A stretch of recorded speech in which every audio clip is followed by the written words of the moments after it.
Captain Jake Morrison sat in his command chair aboard the UES Discovery, watching the stars drift past on the main screen. The Deep Space Survey mission had been routine for 3 months now, mapping systems at the edge of human space. Nothing exciting ever happened out here, which was exactly how Jake liked it after 20 years in the Terran fleet. "Captain, I'm picking up something unusual," Communications Officer Lisa Grant called from her station. Her fingers danced across the console as she fine-tuned the signal. "It's definitely artificial, but not like anything in our databases." Jake leaned forward, his interest sparked. "Can you clean it up?" Lisa worked for several minutes, her brow furrowed in concentration. "It's coming from the Kepler 442 system, about 2 light-years from our current position. The signal pattern is complex, almost like a language, but the mathematics behind it are incredible." Chief Science Officer Dr. Alex Rivera moved to Lisa's station, studying the data streaming across her screens.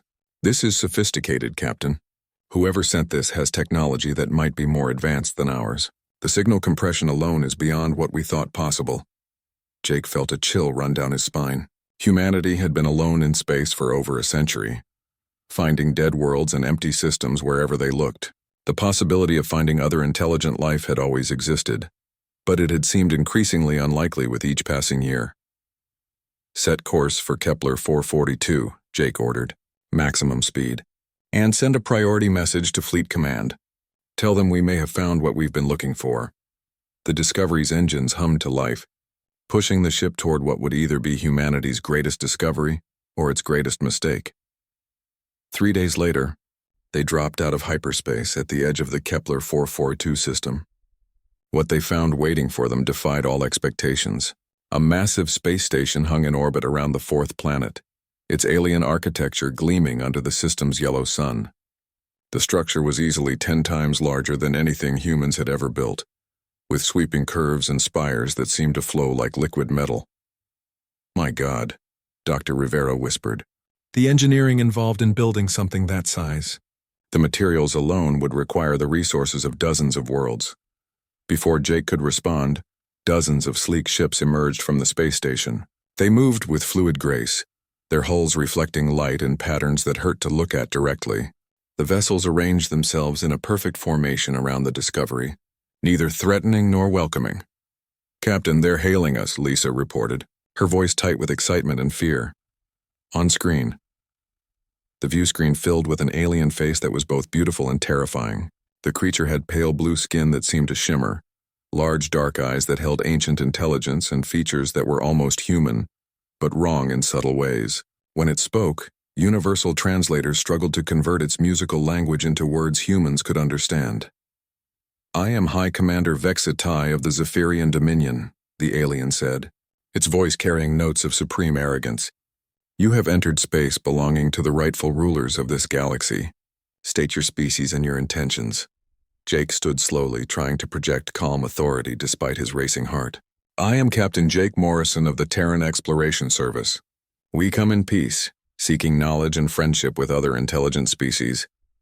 Vextai's expression shifted to what might have been amusement. "Terrans, another young species stumbling into the void. You will submit to Dominion authority immediately.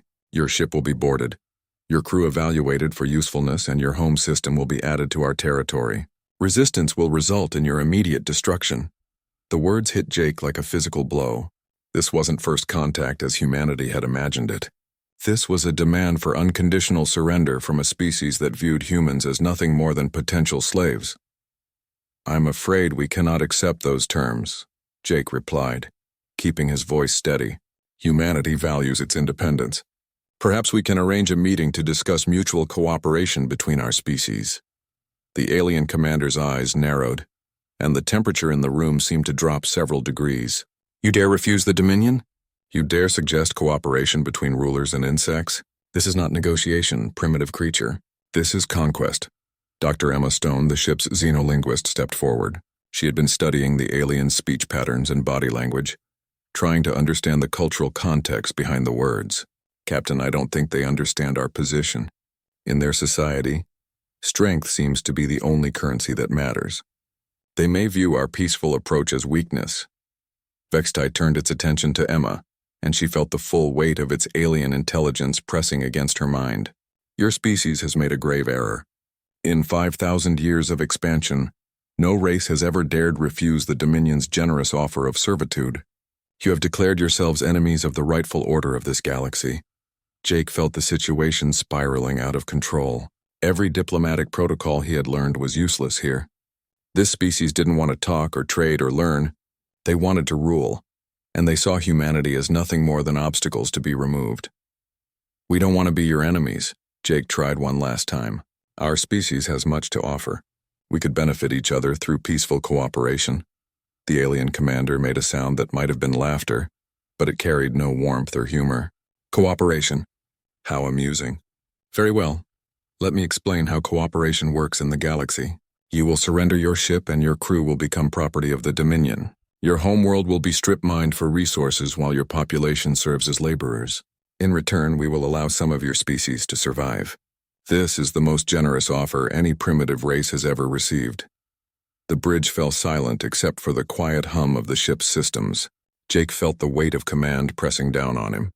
His next words would determine not just the fate of his crew, but possibly the fate of all humanity. That is not cooperation, Jake said quietly. That is slavery and genocide. Humanity rejects your offer. Vextai's face transformed with rage, its beautiful features becoming something nightmarish. Then you have chosen extinction.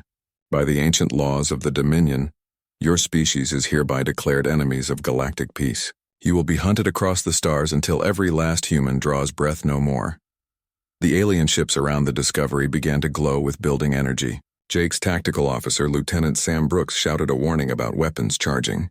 The Discovery's shields came online just as the first alien beam struck their hull. Emergency jump now, Jake shouted as the ship shook under the assault. The Discovery's engines screamed as they built power for a hyperspace jump. More alien weapons struck their shields, each hit sending shockwaves through the hull. Sparks flew from damaged consoles as the crew held on desperately. Jump successful, the navigator called out as the stars elongated and they escaped into hyperspace. As the Discovery limped toward home, Jake stared at the tactical display showing the damage they had sustained. They had escaped, but barely. More importantly, they carried news that would change everything. Humanity was no longer alone in the universe, and their new neighbors wanted them dead. The emergency session of the Terran Defense Council convened 12 hours after the Discovery limped into Earth orbit. Admiral Kate Sullivan stood before the assembled military leaders, politicians, and scientists. Her face grim as she reviewed the reports from Captain Morrison's encounter. "Ladies and gentlemen, we are no longer alone in the universe," Admiral Sullivan began, her voice carrying the weight of the moment. "Unfortunately, our new neighbors have declared war on our entire species." The room erupted in shocked murmurs and whispered conversations. Some council members looked excited at the prospect of alien contact, while others appeared terrified by the implications. Commander Ben Parker, head of Terran Intelligence, stepped forward with a data pad in his hands. "Based on the Discovery's sensor readings and recorded communications, we're facing an enemy called the Zephyrian Dominion," Commander Parker reported. "Their technology appears superior to ours in several key areas. Their ships are faster, their weapons more powerful, and their construction capabilities far exceed anything we've achieved." General Frank Hayes, a veteran of the Mars colonial wars, raised his hand. "What kind of numbers are we looking at?" Commander Parker's expression darkened. "Conservative estimates suggest they control hundreds of star systems. The space station Captain Morrison encountered was just one outpost in what appears to be a vast galactic empire. They've been expanding for thousands of years." A heavy silence fell over the room as the implications sank in. Earth had a population of 12 billion humans spread across the solar system, with maybe 50 combat-capable starships.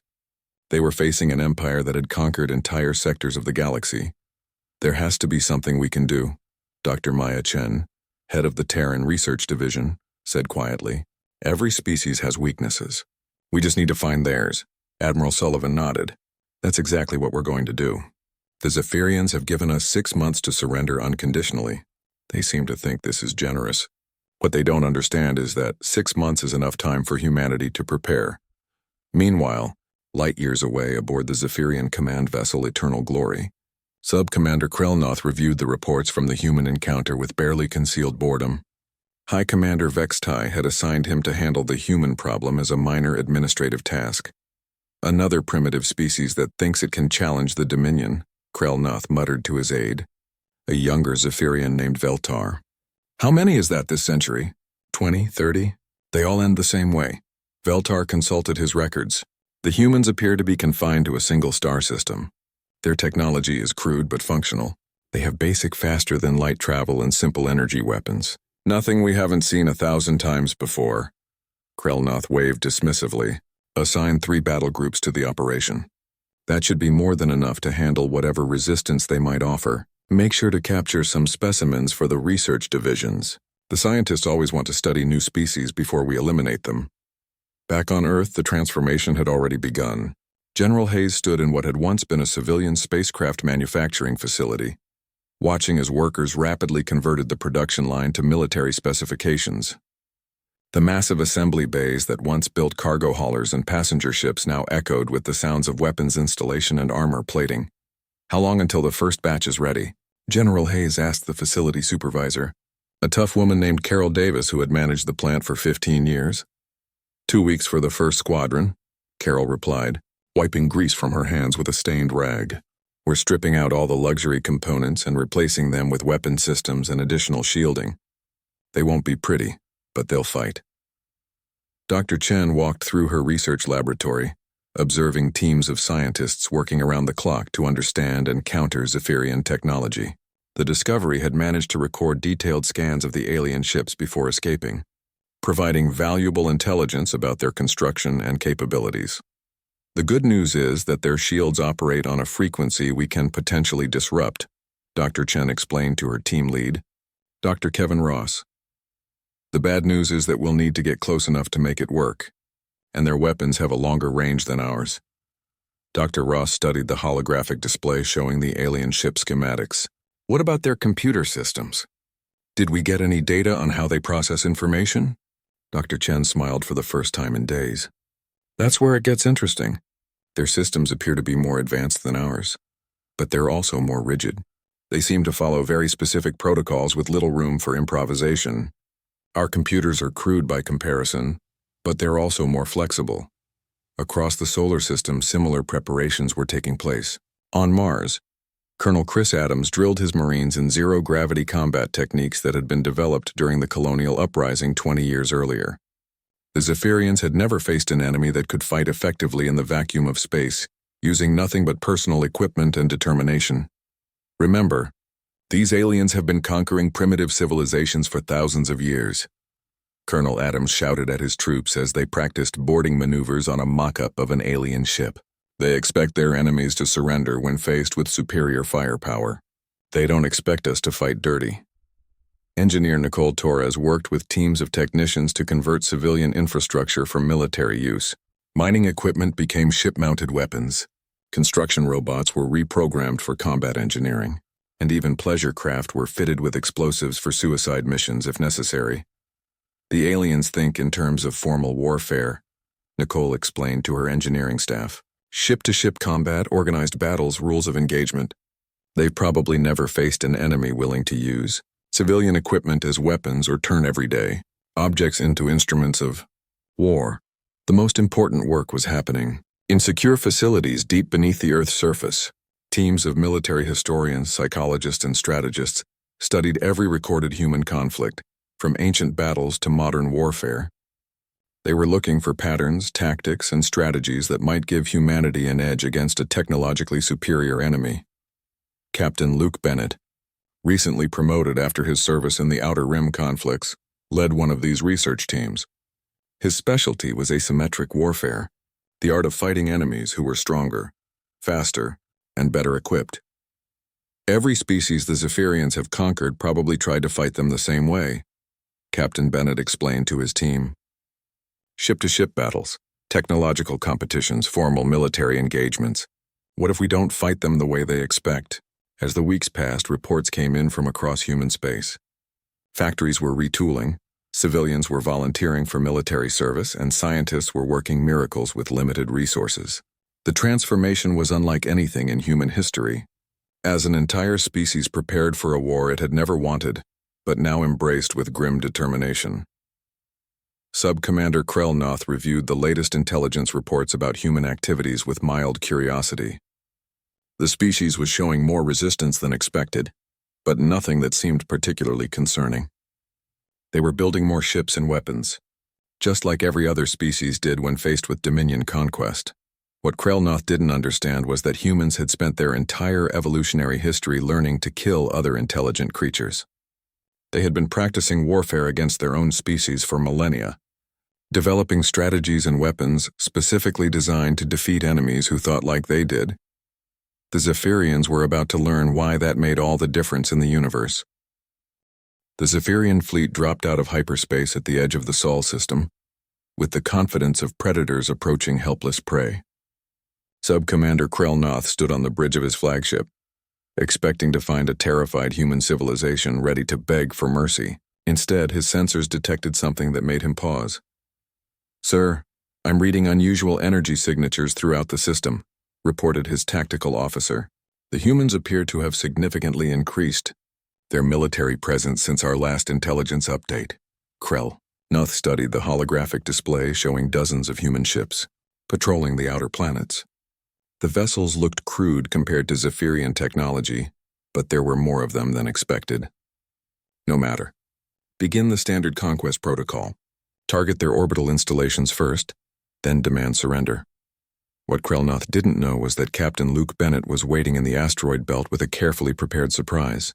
Bennett's ship, the converted cargo hauler Defiant Spirit, looked like easy prey compared to the sleek Zephyrian vessels.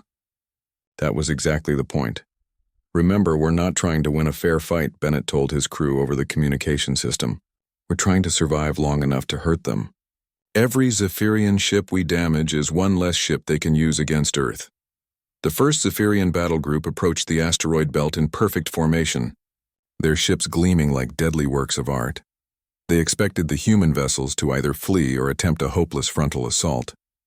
Instead, the asteroids themselves seemed to explode into motion. Bennett had spent weeks positioning modified mining charges throughout the belt, turning the entire region into a massive trap. As the Zephyrian ships entered the kill zone, hundreds of explosions erupted around them. The aliens found themselves flying through clouds of superheated metal fragments and debris moving at incredible speeds. "What is this?" Krelnoth demanded, as his ships began taking damage from what appeared to be random asteroid impacts. "The humans are using their mining equipment as weapons?"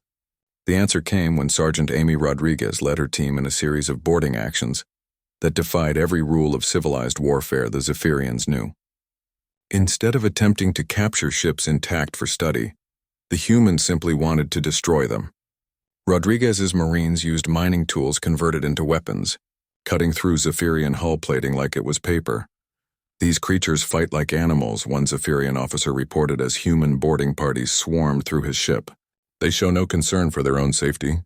They're using explosive charges inside their own vessels." The Zephyrians had expected formal ship-to-ship combat with organized battle lines and predictable tactics. Instead, they faced an enemy that used every dirty trick imaginable. Human ships would pretend to be disabled, then detonate massive bombs when Zephyrian vessels approached to investigate.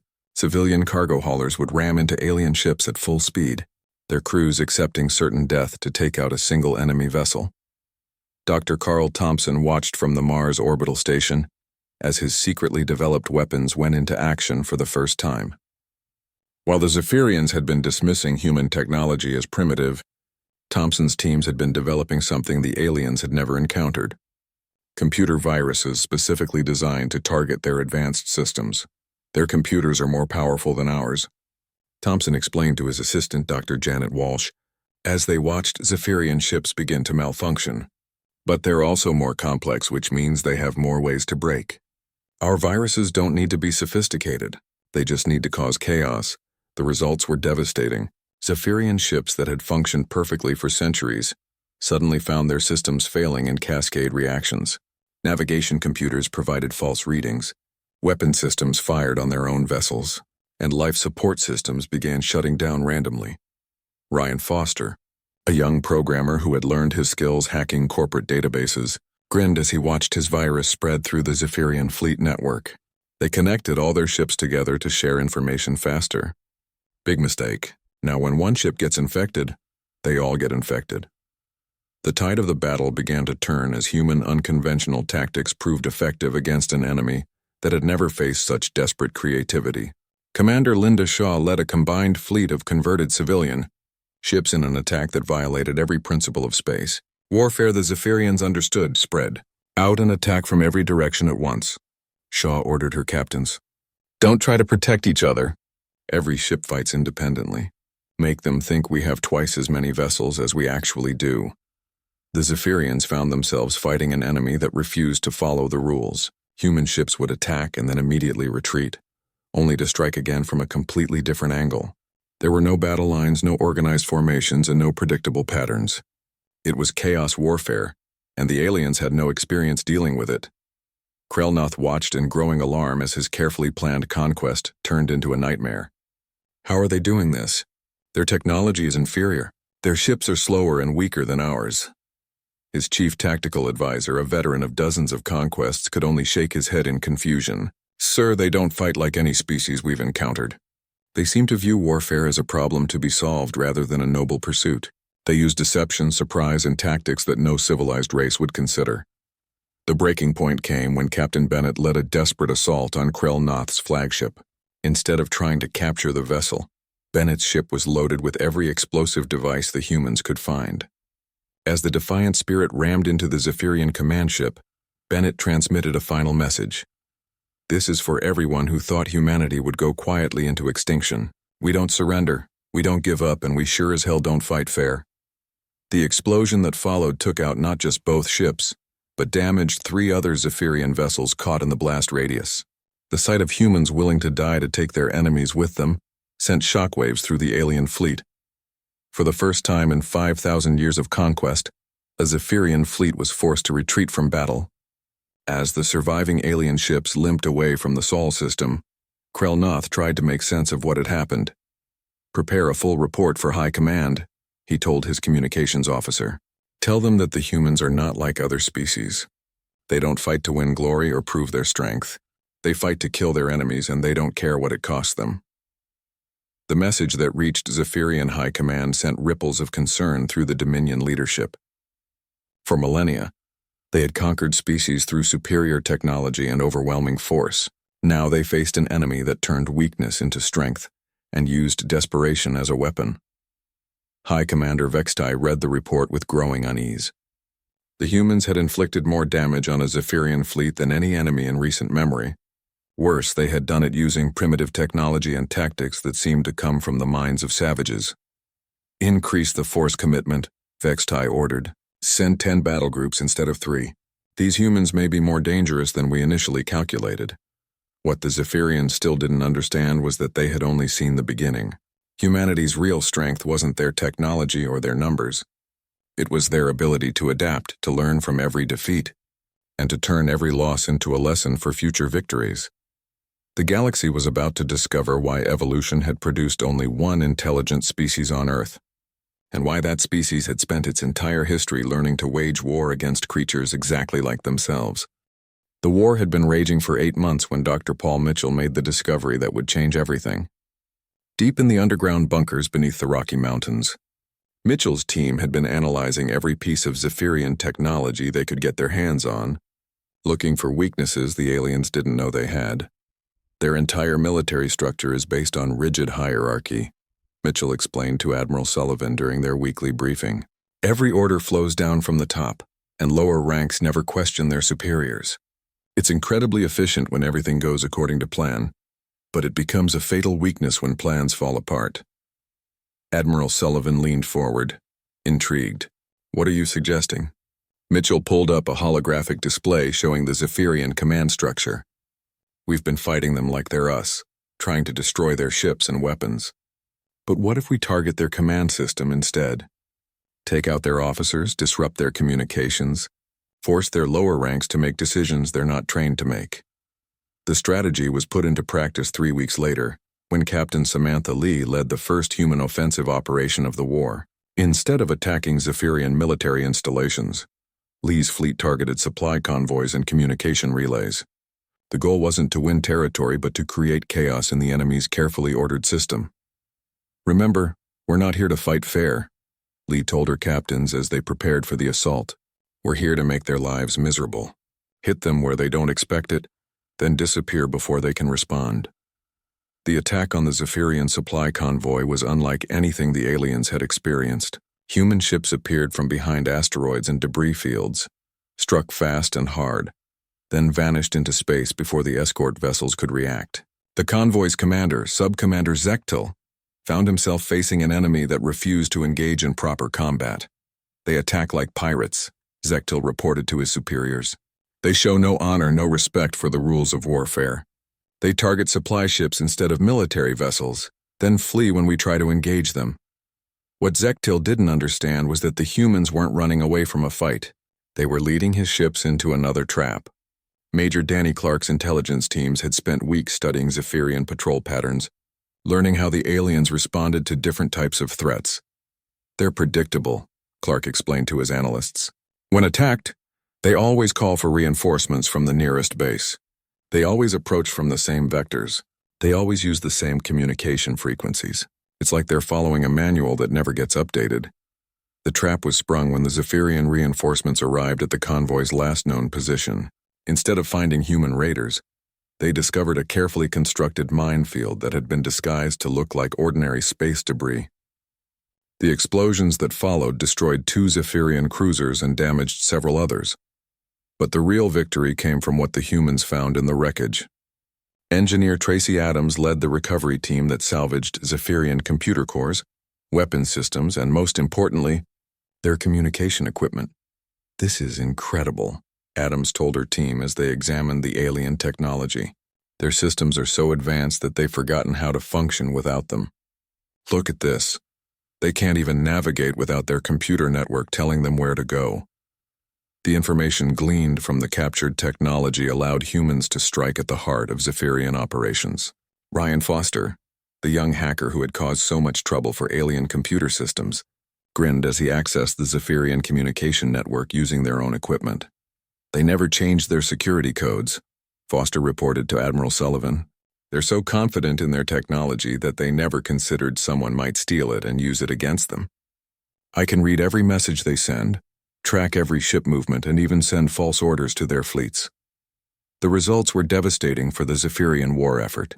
Ships received orders to attack empty space while real human fleets struck undefended targets. Supply convoys were diverted to systems where human forces waited to destroy them.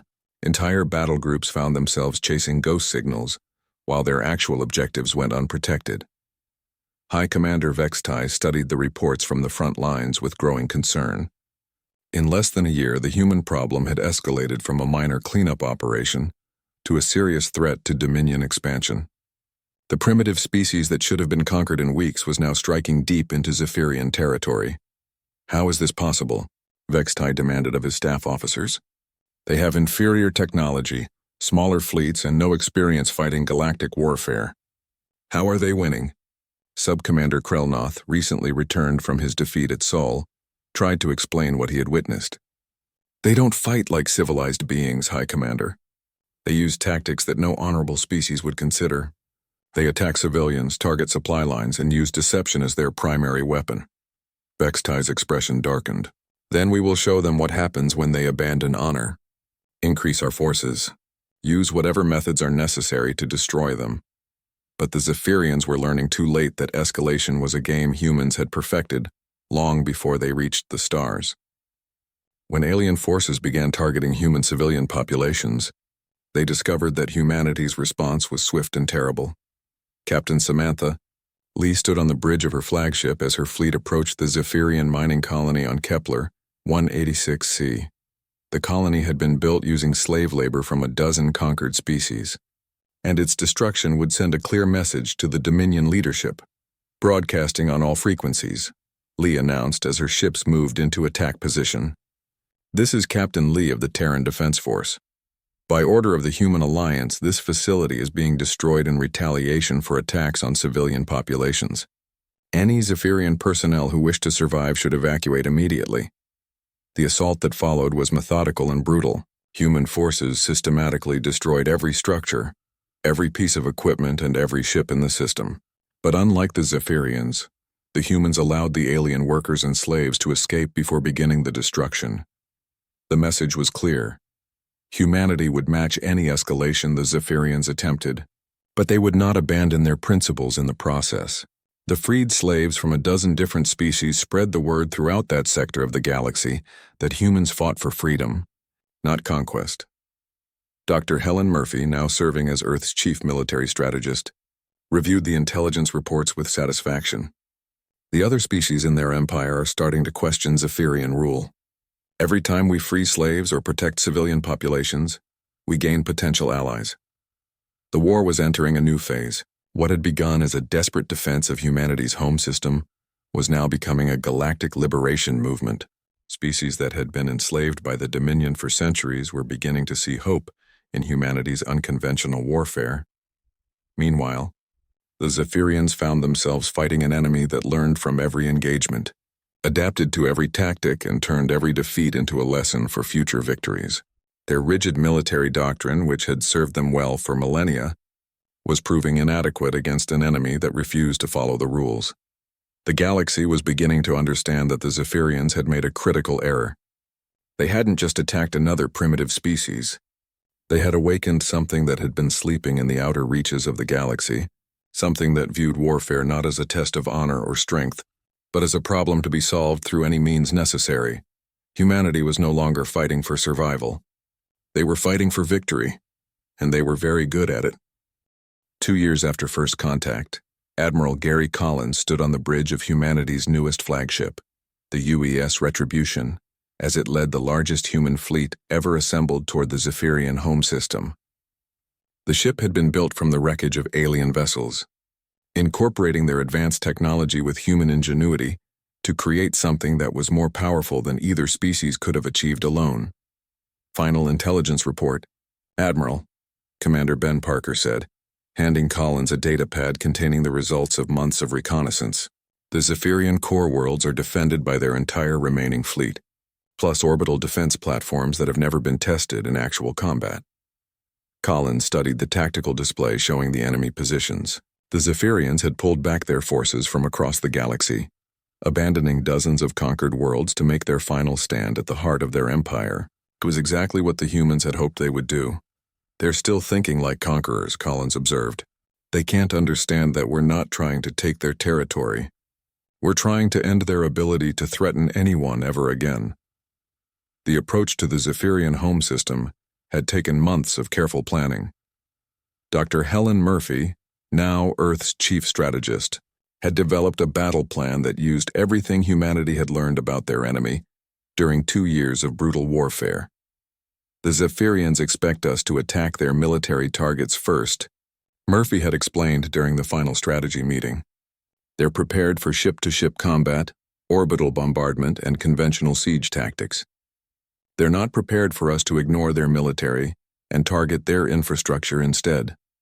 As the human fleet dropped out of hyperspace at the edge of the system, they faced the most powerful concentration of alien firepower in the galaxy. Thousands of Zephyrian ships arranged in perfect battle formations, their weapons charged and ready.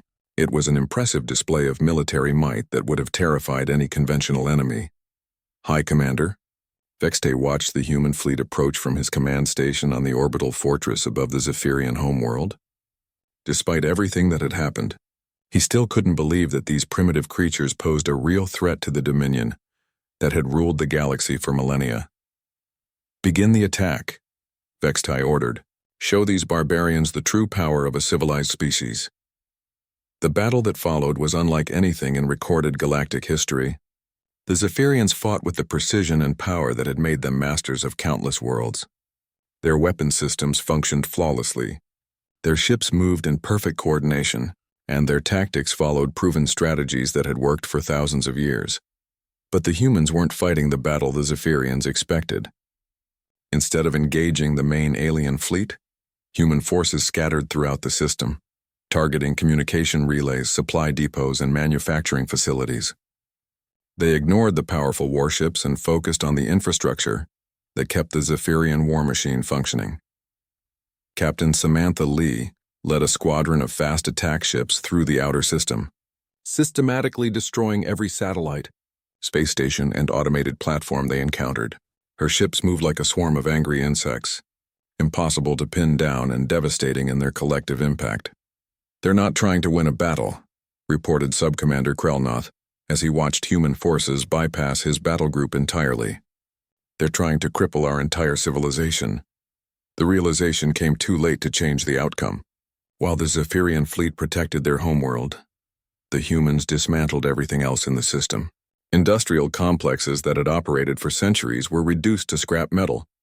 Communication networks that connected the Dominion across the galaxy went silent one by one. But the real shock came when the Zephyrians finally understood what they were truly facing. Dr. Helen Murphy's voice echoed across every communication channel in the system, speaking in perfect Zephyrian as she delivered humanity's final message. "People of the Zephyrian Dominion, you have spent thousands of years telling yourselves that you are the rightful rulers of the galaxy," Murphy began. "You believe that your superior technology and ancient traditions give you the right to enslave or destroy any species that refuses to submit to your authority. Hi." Commander Vextai tried to cut the transmission, but the humans had taken control of the communication network. Murphy's words reached every Zephyrian ship, every orbital platform, and every population center in the system. "What you have failed to understand is that Earth produced many intelligent species over millions of years," Murphy continued. "Humans are not special because we are more advanced or more noble than others. We are special because we are the only ones who survived." The word sent chills through the Zephyrian command structure. They had always assumed that species evolved naturally toward peaceful cooperation and technological advancement. The idea that intelligence could evolve through competition and conflict was alien to their understanding. "Every other intelligent race on our planet is extinct," Murphy explained, "not because of disease or natural disaster, but because they competed with us for resources and lost. We are the descendants of the most successful predators evolution has ever produced." Admiral Collins watched as the Zephyrian fleet began to falter. Their perfect formations wavered as individual commanders started to question their orders. The psychological impact of Murphy's revelations was proving more effective than any weapon. "Your children play games that simulate cooperation and learning." Murphy's voice continued relentlessly. "Human children play games that simulate warfare and death. Your entertainment celebrates the beauty of your civilization. Human entertainment celebrates conflict, competition, and the struggle for survival." The final blow came when Murphy revealed the truth about human development. "You developed faster than light travel to explore and discover. We developed it to find new places to fight and new enemies to defeat. You built computers to process information more efficiently. We built computers to target our weapons more accurately." As the human fleet completed its systematic destruction of Zephyrian infrastructure, Admiral Collins received reports from across the galaxy. On worlds the Zephyrians had abandoned to defend their home system, enslaved species were rising in rebellion. The news of humanity's assault on the Dominion's heart had spread faster than the aliens could respond. "The revolution is spreading," reported Commander Parker. 17 systems have declared independence in the last 6 hours. Former slaves are seizing Zephyrian installations and equipment everywhere. High Commander Vextai stood in the ruins of his command center, watching his empire collapse in real time. The humans hadn't just defeated the Dominion militarily. They had destroyed it psychologically, revealing the fundamental weakness in a system built on the assumption of natural superiority. "Request terms," Vextai told his communications officer quietly. But when the transmission reached the human fleet, Admiral Collins delivered humanity's final verdict. "There are no terms. Your empire is finished. The species you enslaved are free. Your fleet can surrender or be destroyed, but either way, the age of Zephyrian dominion is over." The war ended not with a great battle, but with the quiet dissolution of a galactic empire that had lasted for millennia. The Zephyrian dominion simply ceased to exist as its component. Worlds either declared independence or were liberated by the species they had once oppressed. Admiral Collins stood before the assembled representatives of dozens of species in what had once been the Zephyrian Senate chamber.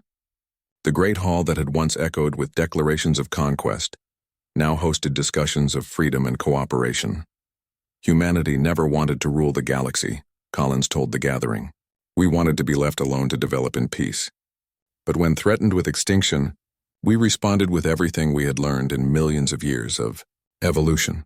The assembled beings listened in respectful silence as Collins delivered humanity's final message about the war. The Zephyrians made one critical error in their calculations, Collins concluded. They assumed that intelligence naturally leads to peace and cooperation. They never considered that it might lead to the perfection of warfare instead. They declared war on the most successful predators in galactic history, and they learned too late what that mistake would cost them. The galaxy had learned a lesson that would be remembered for generations. Never underestimate a species that had earned its intelligence through millions of years of competing with creatures exactly like itself.